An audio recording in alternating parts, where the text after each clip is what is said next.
You know how it usually goes when somebody brings up the ATF. Most gun owners just roll their eyes, grit their teeth, and think, here we go again with the same mess. Now, I'm not saying this story is going to flip your opinion of that agency, but what just came out of Colorado does give us an example where for once they weren't going after everyday gun owners, and they weren't hammering FFLs.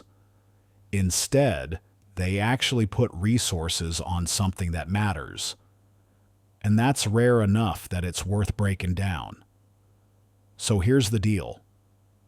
Alongside the Arapahoe Police Department, the Aurora Police Department, and several other agencies, the ATF just wrapped up a 10-month sting. This wasn't some quick headline grab. We're talking months of undercover work, surveillance, and controlled buys. At the end of it, they seized 69 firearms. And this time, they weren't knocking on the doors of law-abiding citizens. They were targeting members of the Tren de Aragua, a Venezuelan criminal network that's been making its way across the Americas. If you remember last year, we talked about these guys. They were setting up shop in apartment complexes, pushing people out, and moving their operations inside. Some folks brushed it off, said it wasn't happening. Well, it's real, and this time, law enforcement arrested about 30 of them. 2 of those arrests even happened down in Colombia. So this wasn't just a local bust, it stretched across international lines. Now it wasn't just the ATF on this. The DEA, HSI, and other 3-letter agencies were involved. Reports say over 40 undercover agents were running communications, setting up controlled sales, and documenting illegal transactions. Here's the concern, though. Operations like this take nearly a year, and when criminals are knowingly being supplied with firearms just to build the case, that can absolutely spill over into higher crime rates in the city where it's happening. Did it in this case? Hard to say. The sting kicked off right around election season, and it ran straight through the summer. So the question is, how many more violent crimes might have happened if they weren't running this? And on the flip side, how many crimes happened because of the undercover sales that were allowed to continue? That's the balance we don't often get clear answers on. But here's one thing that is clear. They didn't just recover guns. They also stopped a shipment of dangerous narcotics that this group was trying to run in and out of the United States. Now, if the ATF stayed in this lane focused on violent cartels, organized crime, and international trafficking, instead of hassling American citizens who are exercising their rights, we'd probably be having a very different conversation about their existence.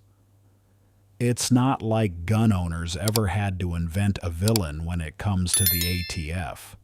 They built that image themselves. We've seen it over and over, whether it was pistol brace rulings, the mess with forced reset triggers, or the constant game of writing rules, backtracking, and then rewriting them again. This hasn't just been paperwork drama. These moves hit real gun owners directly. In 2024 alone, they opened up 24,000 cases. 10,000 of those were inspections of FFLs. And what were they looking for? Not guns going into cartel hands. Not violent crime. They were hunting down clerical errors.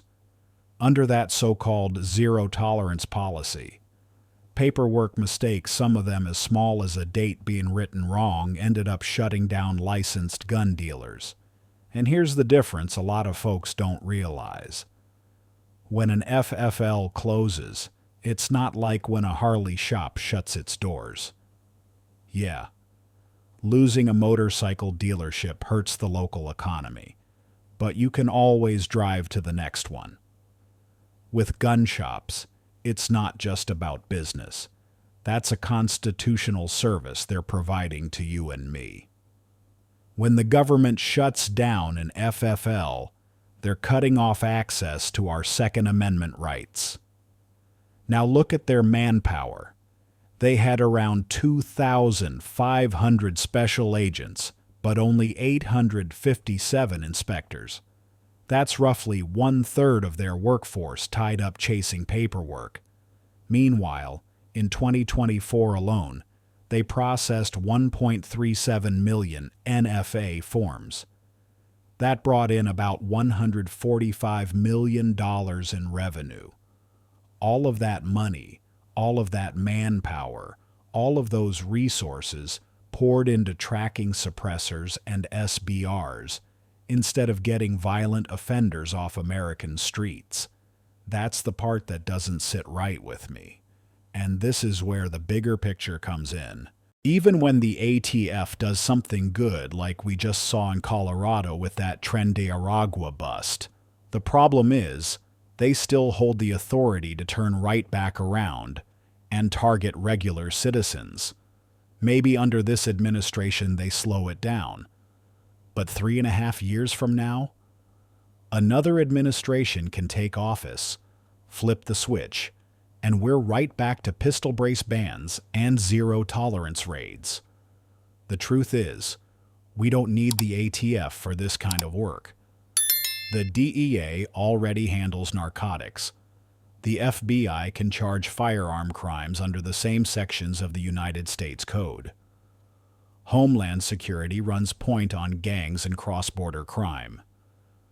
Ballistics databases like NIBIN, that's just a system. It can be transferred.